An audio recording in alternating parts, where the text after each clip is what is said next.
আজ থেকে শুরু করছি এক নতুন সিরিজ। হ্যাঁ, যে সিরিজে থাকবে এই রকমই একের পর এক প্রাকৃতিক সৌন্দর্য ভরা দৃশ্য। তো সকলের জন্য আবারও সেই dialogue, welcome to the channel smoky Riders.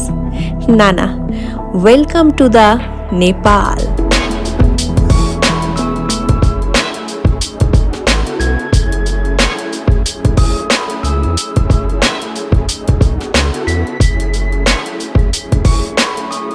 চলো শুরু থেকেই শুরু করা যাক। আজকের ব্লগটা যদিও শুরু করছি গৌরাঙ্গ সেতু থেকে। অনেকেই সমুদ্র জঙ্গল ভালোবাসলেও আমরা বাইকাররা পাহাড়টাকে যেন একটু বেশিই ভালোবাসি। তাই প্রত্যেকটা ভিডিও খুলেই মনে হয় যে শুধু পাহাড় আর পাহাড় দেখব। কিন্তু কি করব বলো, এসব সমান রাস্তা না পেরিয়ে তো আর ডিরেক্টলি পাহাড়ে পৌঁছানো যায় না। তাই সমান রাস্তার বেশি ভিডিও আমি দেব না, শুধুমাত্র ইনফরমেশান থাকলে সেগুলোই তোমাদের সাথে শেয়ার করব। তো এই রকমই যেতে যেতে আমরা সবার প্রথম দাঁড়িয়ে গিয়েছি ম্যাসেঞ্জার ড্যামে। আরও একটা জিনিস তো আমি দেখাতেই ভুলে গেছি, যে আমাদের আজকের এই ট্রিপের সাথীকে কারণ সামনে থেকে অ্যাঙ্গেলে শুধু মিটার দেখা যাচ্ছে আর কিছু বোঝা যাচ্ছে না। আমাদের আজকের ট্রিপের সাথী অনেকেই হয়তো প্রথম হয়তো এক্সপেক্ট করছিল যে হয়তো সুপার স্পোর্টস হবে, এই অফরোড যেখানেই করা হবে সেখানে এইটা ছাড়া এর থেকে আর বেটার অপশান কিচ্ছু হবে না। বাই দ্য ওয়ে, আজকে আমাদের ডেস্টিনেশন হলো রক্সল বর্ডার, যেটা আমরা ম্যাসেঞ্জার, দুমকা এবং দেওঘরের রুট দিয়ে যাচ্ছি। আর আমাদের টোটাল কিলোমিটার কৃষ্ণনগর থেকে রক্সল বর্ডার 705 থেকে 10-এর মধ্যে। দেখতে দেখতে আমরা ক্রস করছি দেওঘরের ত্রিকুট পাহাড়। আর দেওঘরে আমরা প্রচুর সুন্দর সুন্দর ছোট্ট ছোট্ট পাহাড় দেখেছি। আর অনেকক্ষণ পর আমাদের মনটা খুশি হয়ে গেল ওয়ান ওয়ে রুট দেখে। তো আমরা সেট করে বাইকটাকে জেট প্লেন মোডে ফেললাম আর অনেকটা রাস্তা কভার করে নিলাম। তবে এত আনন্দ পাওয়ার কিছু হয়নি। অনেকটা রাস্তা কভার করলেও শেষমেশ গাড়ির স্পিড নেমে এসছে 50-এ। কেন? এত ঘুম পেয়েছে, দুবার ঝুল মেরেছি ঘুমের। ছায়া দেখে দাঁড়িয়েছি, দেখছি আম গাছার তলায় এই আমটা পড়ে আছে, তাই ঘুমটা কাটাচ্ছি এই আমটা খেয়ে।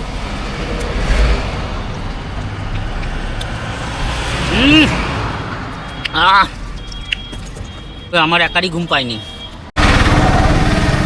এইদিকে ম্যাডামেরও ঘুম পেয়েছে। দীর্ঘ 4 বছর পর রাইড করছি, ঘুম পেতেই পারে। আমার 7 খুন মাপ, তোমার কেন ঘুম পাবে? তুমি হচ্ছে একদম প্রো রাইডার, কেন পাবে ঘুম?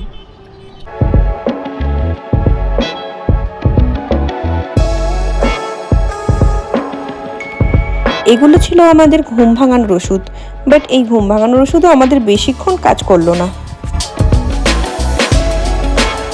এর আগেরবার ঘুমের চাপে কি খেয়েছিলাম, কাঁচা আম রাস্তায় পড়েছিল। এইবার আবার ঘন্টা দেড়েক গাড়ি চালিয়েছি, জানার পরে আবার ঘুম পাচ্ছি। মানে এত ঘুম পাচ্ছে, একটা অটোকে ওভারটেক করতে পারছি না। মানে ভেতরে তো ঘুমিয়েছি। হ্যাঁ, নিম পাতা, হ্যাঁ চলবে। হ্যাঁ, এখানে পিডিয়েটার কেনা ছিল আগে থেকেই, পিডিয়েটার খাচ্ছি যদি কমে। যাই হোক, আমরা অলমোস্ট বাড়ি থেকে চলে এসেছি 460 কিলোমিটার। চলো, এটা জানি না আমি কি নদী, এটা ম্যাপটাও আমি অফ করলাম। দারুণ লাগছে, দারুণ। তো অনেকক্ষণ পর আমরা ওয়ান ওয়ে পেয়েছি, জানি না এই ওয়ানে কত দূর অবধি থাকবে। এখানে আমাদের তৃতীয়বার করে ঘুম পেয়েছিল, সেই ঘুমের জন্য আবার দাঁড়িয়ে আমরা 5 মিনিটের একটুখানি ব্রেক নিলাম। এই দেখো, আর বাকি আছে 136 কিলোমিটার, টাইম 9:58, 3 ঘন্টা 5 মিনিট। আর ওয়েদার পুরো কীরকম একটা ঠান্ডা ওয়েদার হয়ে গেল। ওয়েদারটা অবশ্যই ভালো লাগছে, কিন্তু একদম গরম থেকে এসেছি, তো গরম থেকে এসেই এরকম একটা ঠান্ডা ওয়েদারে একটু হয়তো শরীর খারাপ করতে পারে, কিন্তু একটু আমাদের বাঁচিয়ে চলতে হবে। তার গন্তব্যস্থল রয়েছে কত, 129 কিলোমিটার রয়েছে। কারণ দুপুরবেলা আমরা কি করেছি না, ভেজ খেয়েছিলাম, তার জন্য আমাদের মনে হয়েছে যে আমাদের তন্দুরি খাওয়া দরকার। অ্যাম্বিয়েন্সটা দেখো, দারুণ। আর আমাদের বাইক কোথায় আছে? বাইক আছে এই দেখো। তো চলো, আমরা কি বলেছি না, ফ্রাইড রাইস দুপুরবেলা আমরা যা খেয়েছিলাম কিচ্ছু আমরা দেখাতে পারিনি। ভেজ খেয়েছিলাম বলে কিছু দেখাইনি। খাবারের মধ্যে কি আছে না, খাবারের মধ্যে আছে ফ্রাইড রাইস, কোয়ান্টিটিটা খুবই ভালো ছিল। এদিকে কীরকম টেস্ট, কেমন? ভালো। টিক্কা মশলা দেখেই খুব ভালো লাগছে, সেটা টেস্ট হোক আর না হোক। ডিনারের পর আমাদের আর কোথাও দাঁড়ানোর প্রয়োজন হয়নি, আমরা ডিরেক্টলি হোটেলে ঢুকে গিয়েছিলাম, যেটা রক্সল থেকে 5 কিলোমিটার আগে ছিল। তো ফাইনালি আমাদের ডেস্টিনেশনে আমরা পৌঁছে গেছি। আমরা এসেছি হচ্ছে রক্সোল। এইখান থেকে রক্সোল আর 5 কিলোমিটার রয়েছে। আর আমরা আজকে স্টে নিয়েছি কোথায় না, blue diamond hotel. Time waste না করে তাড়াতাড়ি করে তোমাদের রুমটা দেখাই। রুমটা ফাটাফাটি রুম। আর তোমার আজকে এক্সপিরিয়েন্স কেমন? এক্সপিরিয়েন্স দারুণ, দারুণ ঘুম পেয়েছে, দারুণ। এখন এই মুহূর্তে কোনো ঘুম নেই, এখন ওভার এক্সাইটমেন্ট কাজ হচ্ছে আমার মধ্যে, কারণ কালকে মেন যে জায়গার জন্য আসা, নেপাল এন্ট্রি নিতে চলেছি, তো তার জন্য ভরপুর ঘুম চাই এখন ওপরে গিয়ে। চলো রুম।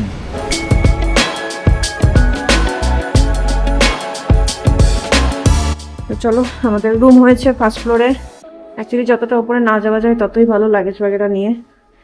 আর ফাইনালি এই হচ্ছে রুম। রুমে অলরেডি প্যাসেঞ্জার চলে এসছে। বলছি মেসেজের সোফা, মেসেজ। আর এই হচ্ছে খুব বড় টয়লেট। টয়লেটটা অতিরিক্ত বড়। ঠিক আছে, চলো আমি এক রাতের জন্য। বাংলা টয়লেট, কিন্তু শুধু রুমটার জন্য নিলাম। রুমটা একটু ছোট করে টয়লেটটা একটু দিতে পারতো। ঠিক। তো চলো, এখন আমাদের গুড নাইট হওয়ার সময় চলে এসছে, তাই? হ্যাঁ হ্যাঁ হ্যাঁ। ভিডিও আজকে ভিডিও শেষ হবে না, দেখা হচ্ছে কালকে সকালে। ওকে, গুড নাইট সকলকে। Good night, good morning from Raxaul. Finally আমরা পৌঁছে গেছি কোথায় না, নেপাল বর্ডার। নেপালের এই যে হচ্ছে নেপালের গেট। তো এটা যেটা তোমরা দেখছো, এটা নেপাল এন্ট্রি গেট। দেখতেই পাচ্ছ ইন্ডিয়া আর নেপাল হ্যান্ডশেক করছে। তো আজকের আমাদের ডেস্টিনেশন হচ্ছে পোখরা, যেটা রক্সল থেকে 260 কিলোমিটার। এখন আমাদের কাজ সবার প্রথমে গাড়ির ভান্সার করা, মানে গাড়ির পারমিট। তো চলো। তো ব্যাপার হচ্ছে এই হচ্ছে ভান্সার অফিস, এই যে দেখাও। আর মেন রাস্তা হচ্ছে এই জায়গাটাই, এইটাই, এই পাঁচিলের যে পরে আছে এইটাই হচ্ছে মেন রাস্তা। আর মেন রাস্তার পরই হচ্ছে ভান্সার অফিস। তোমাদের প্রথমে ভান্সার অফিসে আসতে হবে। তারপর যে কদিন তোমাদের আইটেনারি রয়েছে, যে কাঠমান্ডু যাবে, পোখরা যাবে কি মুক্তিনাথ যাবে, সেই কদিন তোমরা অবশ্যই এখানে তোমাদের পেপারস হিসাবে কী নেবে, অনলি তোমরা যে বাইক নিয়ে আসছো বা 4 হুইলার নিয়ে আসছো সেইটার হচ্ছে আরসি বুক আর তোমাদের ম্যাক্সিমাম ড্রাইভিং লাইসেন্স, এই দুটো ম্যান্ডেটারি। আর যদি বাইকের যদি হও, যেহেতু আমরা ইন্ডিয়ান, আমি ইন্ডিয়ান হিসাবেই বলছি, পার ডে 200 টাকা করে ভিকেলসের। আমাদের কিন্তু নয় যে আমরা 2 জন আসছি বা 3 জন আসছি, এটা কোনো ম্যাটার করে না। হ্যাঁ ভান্সার মানুষের হয় না, ভান্সার হয় গাড়ির। তো গাড়ির পার ডে 200 টাকা করে। আমরা 8 দিন থাকবো। 8 দিনের আমাদের লেগেছে হচ্ছে 1600 টাকা নেপালি কারেন্সিতে। এটাকে যদি আমি ইন্ডিয়ানে কনভার্ট করি তাহলে পার ডে পড়ছে 125 টাকা সামথিং। হ্যাঁ, 125 টাকা করে 8 দিন, 800, 900, 1000 টাকা হচ্ছে আমাদের ইন্ডিয়ান কারেন্সি। এই হচ্ছে আপডেট, এই হচ্ছে ভান্সার এই পেপারস। বাইকের পেপারস হিসাবে কিন্তু এখন এইটা, যতদিন আমি নেপালে থাকবো মানে 8 দিন, 8 দিনের পেপারস হচ্ছে এটা। তোমাদের যে ব্লু বুক আছে সেটা পুরোটাই ব্যাগে থাকবে। ও ভাই লোক, ওয়েলকাম টু নেপাল। ভাই রাস্তাঘাট দেখো, কি ফাঁকা, অল টাইম এই রকম ফাঁকা থাকে।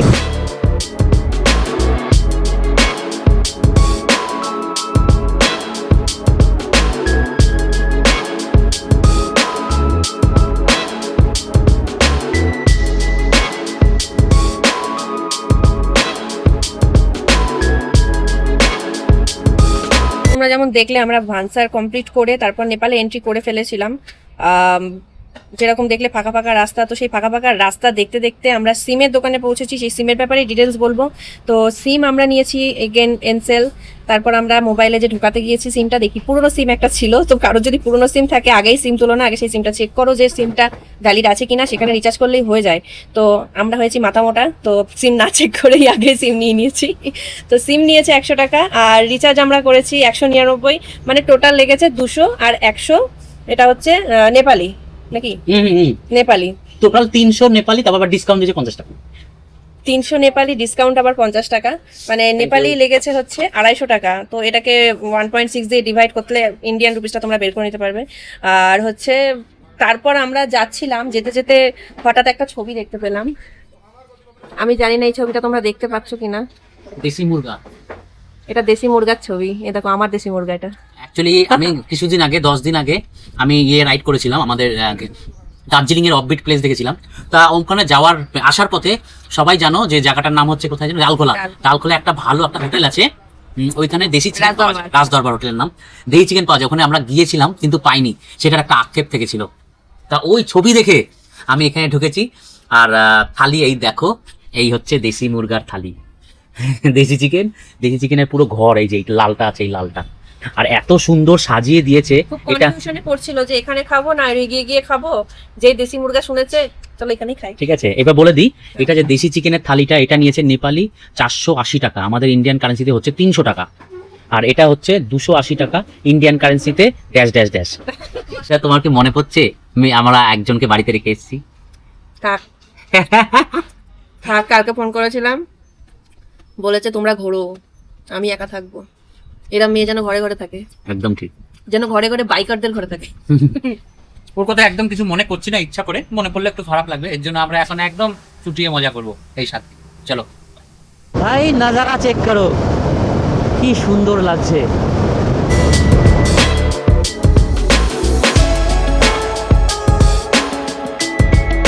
এই মুহূর্তে হচ্ছে কি একটু ফটোগ্রাফি। হ্যাঁ, অন করেছি।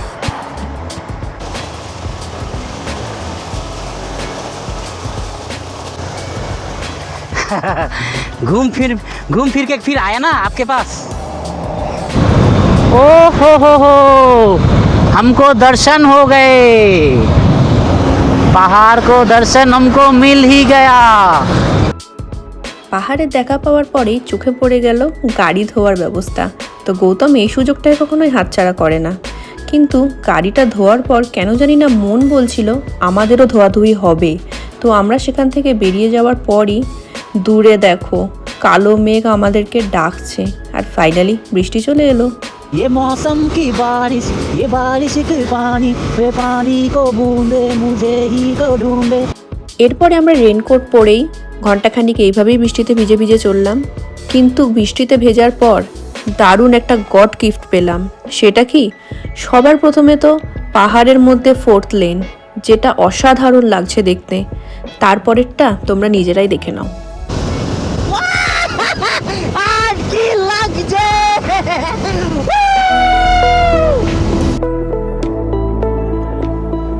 এত সুন্দর রাস্তা মানুষের তৈরি হলেও প্রকৃতির উপরে সত্যিই কিছু নেই।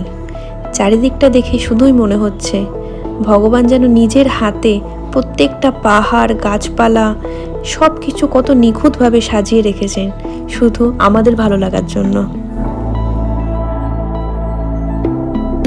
জানি না কতটা ক্যামেরাবন্দি করতে পেরেছি, তবে নিজের চোখে উপলব্ধি করতে গিয়ে অনেক কিছু ক্যামেরাবন্দি করতে ভুলেও গিয়েছি। এ যেন এক অবিশ্বাস্য দৃশ্য। এরকম এক দৃশ্য নিজের চোখে দেখবো কখনো স্বপ্নেও ভাবিনি। এই প্রকৃতিকে অনুভব করতে করতে আমরা চলে আসলাম শেষে। Welcome to Pokhara. একদিকে আছে আমাদের লাল মেঘ, আরেক দিকে আছে দেখো অন্নপূর্ণার পুরো রেঞ্জ। ভাই, এটা কখনো আমি এইরকম আমি এসছি, এটা নিয়ে আমার 4th টাইম, কিন্তু এইরকম যে আমি ওয়েদার পাবো বৃষ্টি হওয়ার পরে, এটা আমি কখনো পাইনি। খুব ন্যাচারালভাবেই আমরা আর সেদিনকে রুমে গিয়ে ভিডিও শেষ করিনি বা রুম দেখাইনি, কারণ এত সুন্দর একটা ট্রমা থেকে বেরোতে আমাদের অনেক সময় লেগেছে। তো বাই দ্য ওয়ে, আজকের ভিডিও আর বাড়াবো না, এরকম একটা সুন্দর প্রকৃতি দিয়েই আজকের ভিডিও শেষ করছি। পরের ভিডিও থেকে শুরু হচ্ছে নেপালের সমস্ত সাইট সিইং আর অ্যাডভেঞ্চারাস রাস্তার ভিডিও। তো চলো দেখা হচ্ছে পরের ভিডিওয় সকলের সাথে।